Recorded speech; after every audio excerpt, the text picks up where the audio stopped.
নমস্কার বন্ধুরা, আজকে আমি বানাবো কাঁচকলা ও পটল দিয়ে পাঁপড়ের তরকারি।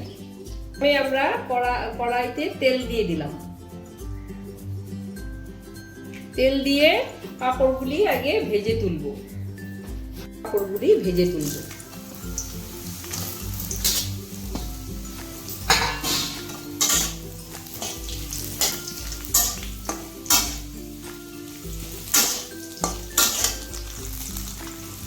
ভাজা হয়ে গিয়েছে, এখন আমরা পাঁপড়গুলি তুলে উঠাবো। এবার ওই তেলে আর একটু তেল মিশিয়ে দিলাম।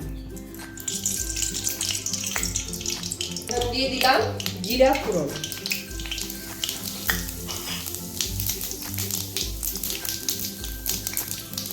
দিয়ে দিলাম তেজপাতা,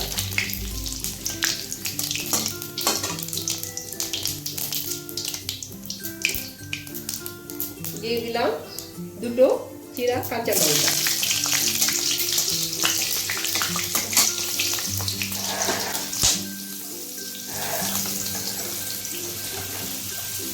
এখন দেব কাঁচা কলা,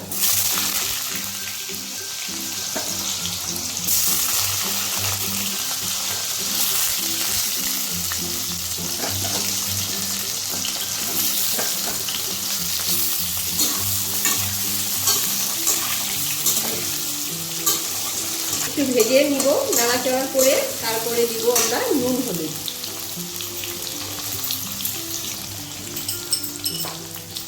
দিয়ে দিলাম আন্দাজ মতো নুন,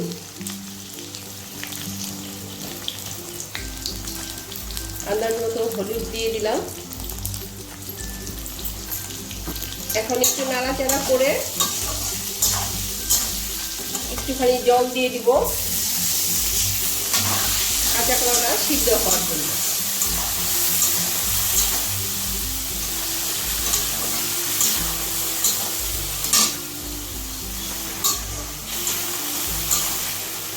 এখন দিয়ে দিব পটল। এটা একটা সুগার পেশেন্টের জন্য বেস্ট, কারণ এখানে আলু নাই, শুধু কাঁচা কলা আর পটল দিয়ে পাঁপড়ের তরকারি। এটা যাদের সুগার আছে তাদের জন্য বেস্ট রেসিপি।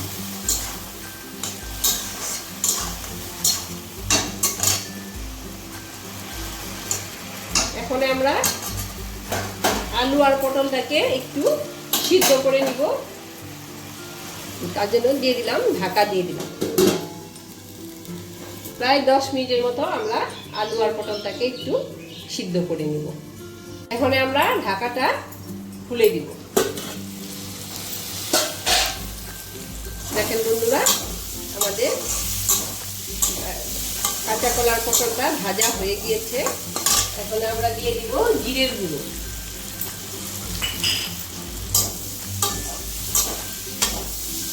জিরের গুঁড়ো দিয়ে একটু নাড়াচাড়া করে দিয়ে দিব জল, আন্দাজ মতো জল দিয়ে দিব। এখন তরকারিটা একটু ফুটবে, ফুটার পরে আমরা পাঁপড়টা ছেড়ে দিব। ঝোলটা ফুটে গিয়েছে, এখন দিয়ে দিব পাঁপড়।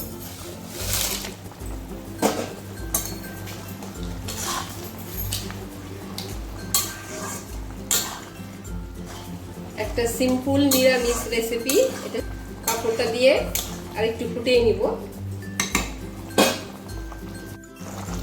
দেখেন বন্ধুরা, আমাদের পাঁপড়ের তরকারি রেডি হয়ে গিয়েছে। এখন দিয়ে দেব, নামানোর আগে 3টা লঙ্কা দিয়ে দিলাম।